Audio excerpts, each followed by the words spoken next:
भारत चीन तनाव के बीच भारतीय वायुसेना की ताकत और बढ़ने वाली है। लंबे वक्त से जिस राफेल लड़ाकू विमान का इंतजार था, वो अब से थोड़ी देर में भारत पहुंच रहा है। खुद वायुसेना प्रमुख RKS भदौरिया इसे रिसीव करेंगे। इस खेप को 27 जुलाई को राफेल ने फ्रांस से भारत के लिए उड़ान भरी थी। करीब 7 घंटे बाद ये विमान संयुक्त अरब अमीरात के अल-दाफ्रा एयरबेस पर उतारे गए। वहां से राफेल ने अंबाला के लिए उड़ान भरी थी। आपको बता दें कि भारत ने फ्रांस से 59,000 करोड़ में 36 राफेल लड़ाकू विमान खरीदे हैं। पहली खेप में 36 में से 5 राफेल लड़ाकू विमान भारत पहुंच रहे हैं, जिसके बाद भारत दुनिया का चौथा ऐसा देश बन जाएगा जिसके पास राफेल लड़ाकू विमान है। अभी फ्रांस, मिस्र और कतर के पास ही राफेल लड़ाकू विमान मौजूद है। राफेल के रखरखाव के लिए 400 करोड़ रुपए खर्च किए जाएंगे।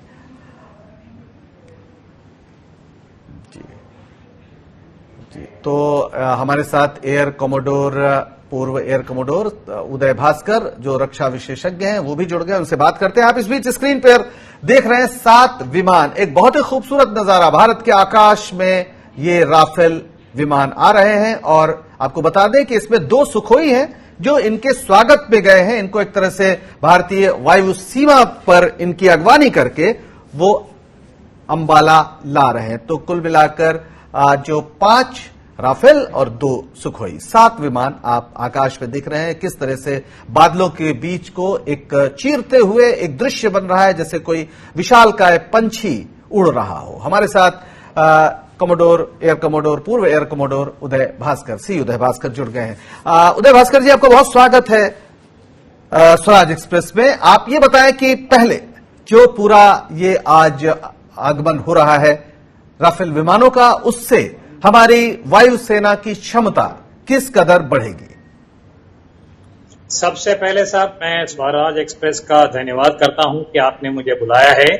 हल्का सा करेक्शन, मैं रिटायर्ड एयर कॉमोडोर नहीं बल्कि नौसेना का मैं केवल कॉमोडोर हूं। तो मैंने कहा ये जरा माफ करिएगा।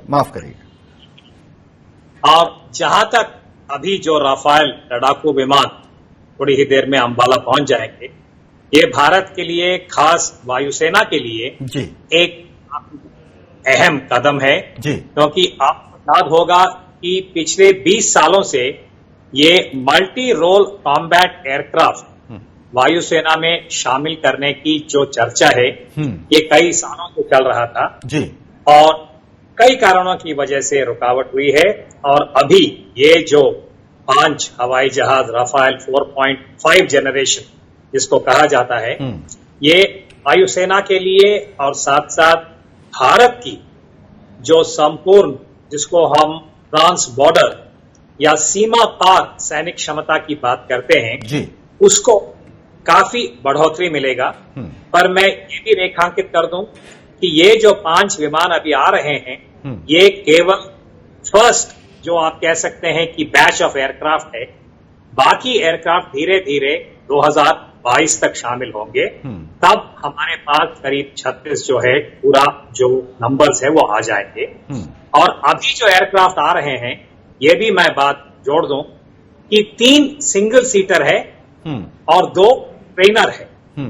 तो अगर हम ये तुरंत इस निष्कर्ष पे पहुंचे कि राफेल एयरक्राफ्ट के आने से भारत का इस वक्त जो चीन के साथ जो तनाव है लाइन ऑफ एक्चुअल पे, कि उसमें कोई भारी परिवर्तन होगा, वो मैं कहूंगा जल्दबाजी होगा। और इस प्रकार के जो कहते हैं जो कंक्लूजन है या नतीजे शायद इस वक्त उतना उचित नहीं होगा। परंतु ये बात सही है कि एयरफोर्स के लिए ये 4.5 जनरेशन एयरक्राफ्ट को शामिल करना उनके लिए व्यक्तिगत रूप से एक बहुत बड़ा और अहम कदम। जी कमोडोर भास्कर, लेकिन एक चीज जो बार बार आपने जो अभी इशारा किया, दरअसल मुझे लगता है इस समय जिस तरह का एक मीडिया उन्माद है जिसमें कहा जा रहा है कि बस अब दुश्मन को हम नेस्तनाबूद कर देंगे और अजब अजब हेडलाइंस चल रही हैं, लेकिन खास तौर पर चीन और भारत का जो पूरा तनाव है, इस बीच अगर हम चीन और भारत की वायु क्षमता की तुलना के संबंध में अगर आपसे जानना चाहें, तो ये जो राफेल है, क्या इससे बेहतर एयरक्राफ्ट चीन के पास है या राफेल अब इस मोर्चे पर चीन को पछाड़ देगा? सबसे पहले मैं कहूंगा कि मैं स्वराज टीवी के माध्यम से इस बात को मैं दोबारा दोहराना चाहता हूं जी कुछ दिनों से बार बार मैं भी यही देख रहा था काफी चिंता के साथ कि हमारे कई सारे मीडिया आउटलेट्स में गेम चेंजर जो शब्द है उसका बार बार प्रयोग हुआ है।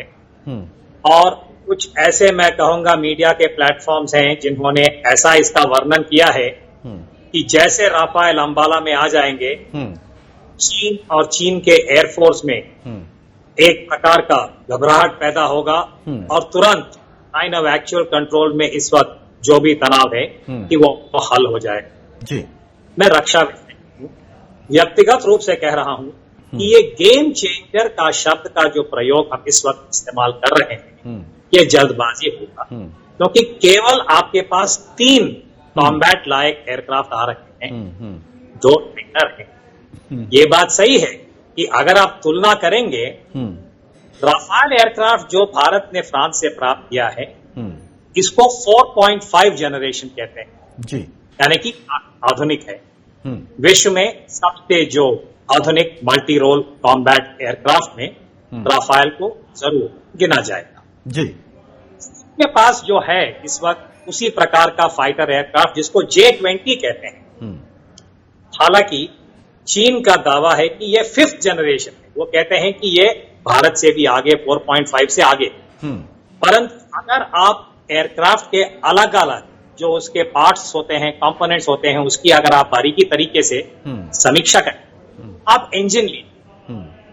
J-20 का जो इंजन है जानकारों का यही कहना है कि वो 3.5 जनरेशन यानी कि राफेल के तुलने में वो एक जनरेशन पीछे बिल्कुल पीछे चीन का J-20। साथ साथ राफेल का जब पूरा ऑर्डिनेंस किट जिसको कहते हैं यानी कि लड़ाकू विमान तब लड़ाकू माना जाता है जब उसका ऊपर पूरा ऑर्डिनेंस मिसाइल किट पूरा हो जाता है, साथ साथ की जो सर्वेलेंस होती है, निगरानी, उसकी इलेक्ट्रॉनिक वॉरफेयर वगैरह वगैरह आधुनिक जितने भी फाइटर एयरक्राफ्ट के ऊपर जो शामिल होता है उसको फाइटर बनाने के लिए, मल्टी रोल बनाने के लिए, 4.5 जनरेशन बनाने के लिए ये बहुत ही तकनीकी दृष्टिकोण से जटिल भी है। और बिल्कुल इस वक्त जो मिलिट्री टेक्नोलॉजी का जो लहर है खास फाइटर एयरक्राफ्ट के संदर्भ में राफेल उन सब लक्षणों को शामिल करता है। और ऑर्डिनेंस की अगर आप बात करें, मिसाइल्स की बात, इस वक्त जबकि राफेल पूरा कॉन्फ़िगर होगा, एयर टू ग्राउंड मिसाइल जिसको कहते हैं उसका नाम है हैमर हथौड़ी जी। यदि तो पूरी तरीके से हम शामिल कर पाएंगे ये हैमर मिसाइल, साथ साथ और भी एक रॉकेट बूस्टेड उसका एक उसको और बेहतर कर सकते हैं। कमोडोर भास्कर, हम एक टिप्पणी ले लेते हैं। हमारे साथ एक वरिष्ठ पत्रकार हैं रंजीत जी, हम आपके पास तुरंत लौटेंगे और इसके और जो दूसरे पहलू उस पर बात करेंगे। रंजीत जी, अभी कमोडोर भास्कर ये बता रहे हैं कि दरअसल सच में तो हमारे पास केवल 3 विमान ही आ रहे हैं जो कि लड़ाई में काम आ सकते हैं, 2 इसमें ट्रेनिंग के पर्पज से हैं। इसके बावजूद जो पूरा एक तरह से मीडिया फ्रेंची है, जिस तरह से एक उन्माद पैदा किया जा रहा है, क्या ये उचित आपको लगता है इस तरह से गेम चेंजर शब्द का इस्तेमाल? जैसे कल ही हम युद्ध करने जा रहे हैं, अपनी रक्षा तैयारियों को बेहतर करना किसी भी देश का न सिर्फ अधिकार है बल्कि उसका दायित्व भी है, लेकिन उसमें एक खास किस्म की गोपनीयता, एक खास किस्म का उसमें कहा जाए संवेदनशीलता भी शायद उतनी ही जरूरी है। क्या उसको हम तमाम निहित राजनीतिक स्वार्थों की वजह से टूटता हुआ नहीं देख रहे हैं? देखिए, ये मीडिया में जो अनावश्यक उन्माद पैदा किया जा रहा है वो ठीक बात नहीं है। कमोडोर भास्कर ने बड़ा सही बताया कि ये केवल 5 में से 3 केवल लड़ाकू विमानों के तौर पर इस्तेमाल किए जा सकते हैं, बाकी जो 2 हैं ट्रेनर विमान हैं। हालांकि उनका भी लड़ाकू विमान की तरह इस्तेमाल किया जा सकता है, लेकिन इन्हें जो हिमालय का जो इलाका है जहां पर इन लड़ाकू विमानों को तैनात किया जाना है, वहां पर इन विमानों को उड़ान का अनुभव भी हासिल नहीं हुआ है। भारतीय पायलटों को वहां का जो टेरेन होता है, अभी राफेल विमानों के साथ वहां पर उड़ा करके देखना होगा कि वहां के टेरेन से किस तरह जो है वो सामंजस्य बैठा पाते हैं। और इसमें काफी वक्त लगता है, महीनों लग जाते हैं इसमें वक्त। इसमें कम से कम 15-20 दिन तो अभी इन्हें तैनात करने में लगेगा। उसके बाद हिमालय के पहाड़ियों पर उड़ान भर करके देखना होगा पायलटों को कि उन टेरेन पर किस तरह के निशाने साधने में उनकी जो मिसाइलें हैं उनका किस तरह इस्तेमाल किया जा सकता है। अभी कमोडोर भास्कर ने जानकारी दी हमारे मिसाइल के बारे में, स्काल्प मिसाइल के बारे में और मेट्योर मिसाइलों के बारे में। तो निश्चित तौर पर राफेल लड़ाकू विमान में जो तीनों मिसाइलें लगी हैं वो इसकी प्रहारक क्षमता को काफी नया आयाम देती हैं, लेकिन इनका इस्तेमाल एक समुचित एक निश्चित अवधि के पहले नहीं किया जा सकता। इसके लिए भारतीय पायलटों को अनुभव हासिल करना पड़ेगा। हिमालय की उन पहाड़ियों पर, ऊंचाई पर जो हाई एल्टीट्यूड एरियाज होते हैं वहां पर बिल्कुल आपने एक बहुत ही गंभीर सवाल उठाया है और खास तौर पर उन्माद से बचना चाहिए। सेना और सैन्य क्षमता, सैन्य प्रतिष्ठान ये बहुत ही संवेदनशील मसले हैं। इस पर बेवजह की जो चेस्ट थंपिंग हम कहते हैं वो शायद बहुत शोभनीय नहीं होती। कमांडर भास्कर, आपसे हम एक चीज और समझना चाहेंगे कि अभी भारत में जो हमारे स्क्वाड्रन हैं वो 42 अगर कुल मिला के हैं तो उसमें से विमानों की संख्या के हिसाब से शायद हम 32 ही पूरी कर पा रहे हैं। और जब 126 विमानों का सौदा हुआ था राफेल को लेकर तो ये माना गया था कि 7 और यानी 18 के हिसाब से 7 और हमारी स्क्वाड्रन बन जाएंगी। लेकिन अभी जो आ रहा है वो सिर्फ आएगा जब पूरा, तब भी 36 ही होंगी। तो क्या संख्या, खासतौर पर अगर चीन से लेकर और हम पाकिस्तान तक के सारे फ्रंट्स को देखें तो क्या संख्या मायने नहीं रखती? जिस तरीके से 126 को 36 में तब्दील किया गया, रिड्यूस किया गया, क्या ये आप उचित मानते हैं? साहब, आपने एक बड़ा जटिल और गंभीर सवाल उठाया है। जी, हम क्या हम निरीक्षक के दृष्टिकोण से इसको उचित मानते हैं? जहां तक भारतीय वायुसेना की बात है और भारत की जो इस वक्त, जैसे मैंने कहा, सीमा पार जो क्षमता है जिसका एयर पावर एक उसका पहलू है। बार बार 36 की बात हो रही है, साथ साथ 126 जो पहला हमारा एक प्लान था, ब्लूप्रिंट था। और मुझे याद आ रहा है कि 36 साल पहले ये राजीव गांधी साहब के जमाने में जब वो प्रधानमंत्री थे, मुझे इतना याद आ रहा है कि मैं तो विश्लेषक के दृष्टिकोण से जो मैंने अखबारों में पढ़ा है और पब्लिक डोमेन, सबसे पहला जो वायुसेना की मल्टी रोल कॉम्बैट एयरक्राफ्ट की जो बात हुई थी, उस वक्त हमारे वायुसेना के अध्यक्ष होते थे air chief marshal La Fontaine, Denis La Fontaine. शायद आप लगेगा टीवी के इस प्रकार का इतिहास का वर्णन कर रहे हैं। 36 पहले डेनिस ला फॉन्टेन साहब के नेतृत्व में वायुसेना ने 126 कॉम्बैट एयरक्राफ्ट का सबसे पहले बातचीत हो रहा था। उसके बाद से लेके आज तक ये भारत का इंडक्शन का एक शायद उदाहरण है कि कितना समय लगता है हमको एक लड़ाकू विमान जैसे प्लेटफॉर्म को वायुसेना में शामिल करने के लिए। तो ये एक विडंबना है कि हमारी वायुसेना इतने दशकों से, जबकि उन्होंने मल्टी रोल कॉम्बैट एयरक्राफ्ट का उन्होंने अपना जो रिक्वायरमेंट है वो सरकार के सामने पेश किया था, और धीरे धीरे हमारे पास जो एयरक्राफ्ट हैं, चाहे वो मिग हो, सुखॉय हो, जैगुआर हो, जो भी है, वो सिकुड़ रहे उनकी जो संख्या। परंतु उसके बाद वाजपेयी जी का, नरसिम्हा राव साहब का सरकार आया था, उसके बाद वाजपेयी जी प्रधानमंत्री थे, फिर डॉक्टर मनमोहन सिंह के 2 टर्म थे, यूपीए 1, यूपीए 2, मोदी साहब का 1 टर्म पूरा हो गया है। और ये जो फाइटर एयरक्राफ्ट है ये भारत के घरेलू राजनीति में एक प्रकार का बकरा बन, और उसकी वजह से, जबकि हमने कहा कि 36 साल पहले आपके एयरफोर्स ने कहा कि हमें साहब 126 एयरक्राफ्ट की जरूरत है, धीरे धीरे इसको आगे बढ़ाते हुए हम आज करीब 20 साल के बाद एक मॉडर्न फाइटर एयरक्राफ्ट को शामिल कर, बिल्कुल, और कहा 3 एयरक्राफ्ट जो अभी आ रहे हैं, आ गए अंबाला में, उसको जरूर खूबी करना चाहिए। ये काफी बड़ा अच्छा कदम है कि मोदी साहब ने, जो भी आपको याद होगा जब पारिकर साहब हमारे रक्षा मंत्री थे, तरह तरह के सवाल उठाए गए थे। उससे पहले जब एंटनी साहब रक्षा मंत्री थे, इसी विषय के ऊपर चर्चा हुआ था। इसके बावजूद अगर आज 3 कॉम्बैट रेडी एयरक्राफ्ट आ रहे हैं, बिल्कुल, बात कर रहे हैं राफेल लड़ाकू विमान के भारत आगमन को लेकर, और हमारे साथ वरिष्ठ पत्रकार रंजीत कुमार और पूर्व कमोडोर नौसेना के उदय भास्कर जी मौजूद हैं रक्षा विशेषज्ञ के तौर पर। फिलहाल आप स्क्रीन पर देखिए ये विमानों की खेप जो 5 जिसमें राफेल हैं और 2 हैं सुखोई, जो भारतीय वायु सीमा क्षेत्र पर राफेल के आते ही उनके स्वागत में वहां पहुंचे और अब ये 7 विमान एक खास शक्ल में, ऐसा लगता है कि कोई विमान ही बड़ा विमान, एक बड़ा पंछी भारत के आकाश पर ये डोल रहा है और जल्द ही 5 विमान उतरेंगे अंबाला एयरबेस पर, जहां पर स्वागत के लिए खुद एयर चीफ मार्शल मौजूद होंगे।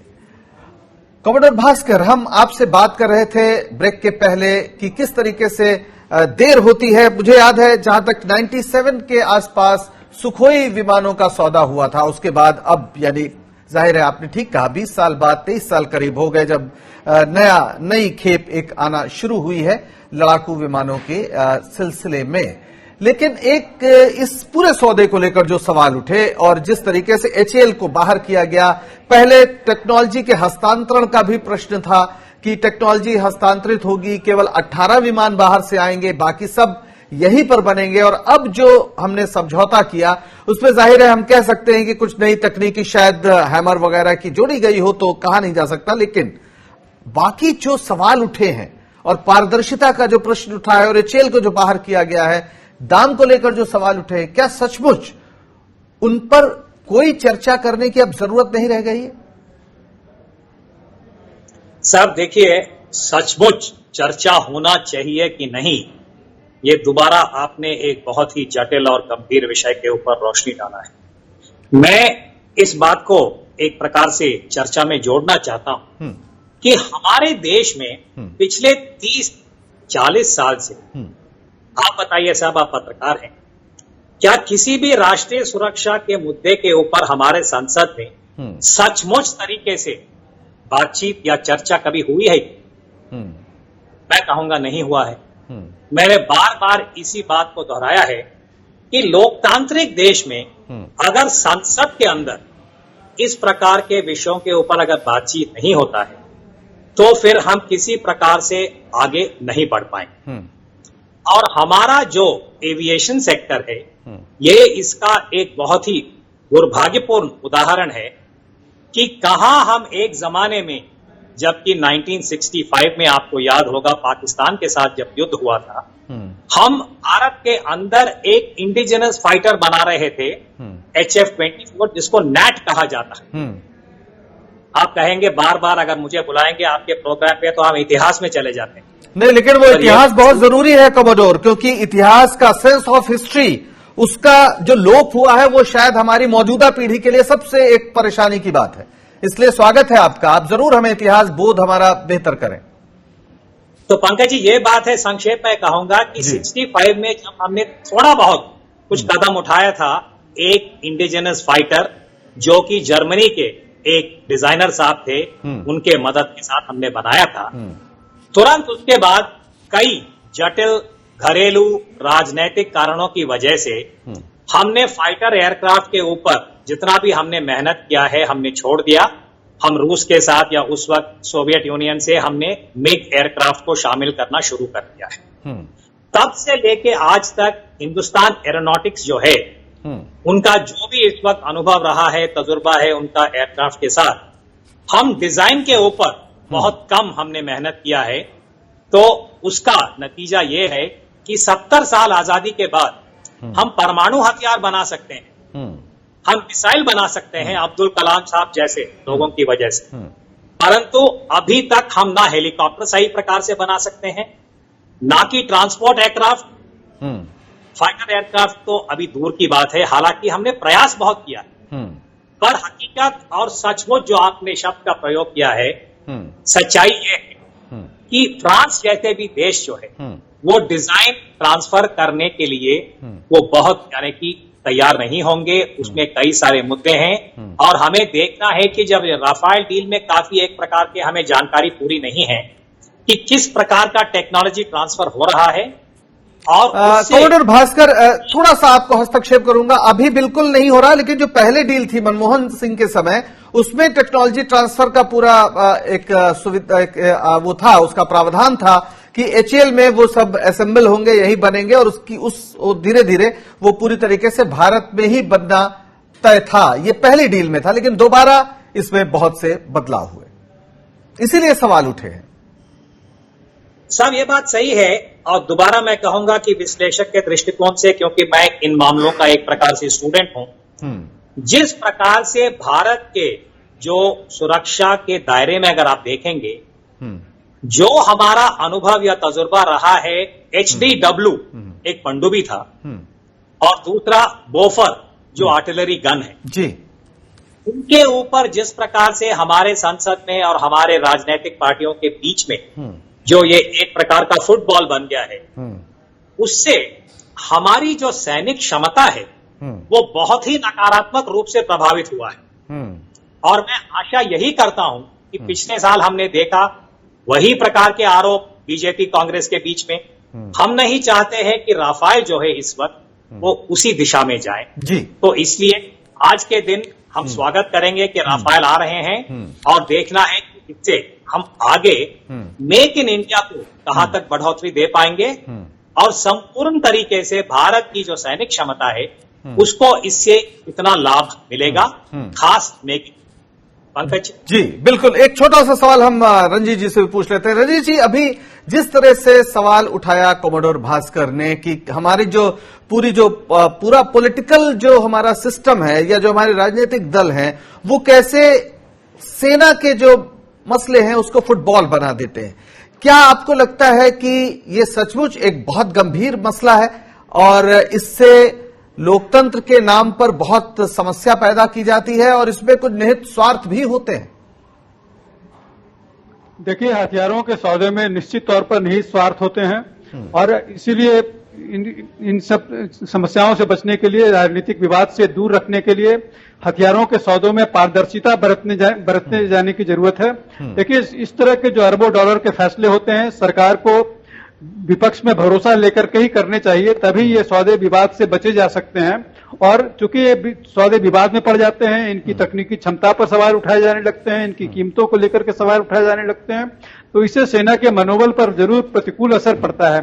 तो इन सब से बचने के लिए, देश की ताकत को बढ़ाने के लिए, देश की सेनाओं का मनोबल बढ़ाने के लिए सभी विपक्ष और सत्ता पक्ष के जो नेता हैं उन सबके बीच आपसी तालमेल होना चाहिए और जो फैसले लिए जा रहे हैं सभी को उसकी जानकारी होनी चाहिए, तभी इन सौदों को लेकर के देश में विवाद पैदा नहीं होंगे और एक सौदे जो है नियमित एक रूटीन तरीके से आगे बढ़ेंगे। अन्यथा क्या होता है कि अभी कमोडोर भास्कर ने जो ऐतिहासिक भूलों की जानकारी दी, ये सौदे विवाद में पड़ जाते हैं, सौदे वक्त पर नहीं होते और उससे सेनाओं की क्षमता पर प्रतिकूल असर पड़ने लगता है।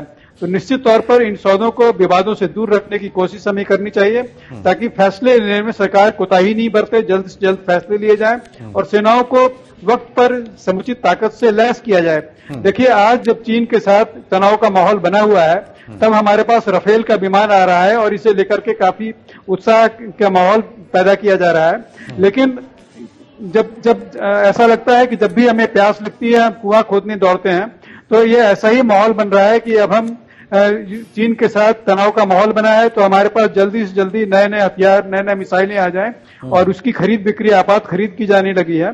तो ये इससे बचने की कोशिश होनी चाहिए, सेनाओं को निरंतर एक स्थापित। बिल्कुल, और सेना जो वो किसी दल की नहीं है, सेना भारत की है और उसकी क्षमता दरअसल भारत की क्षमता है।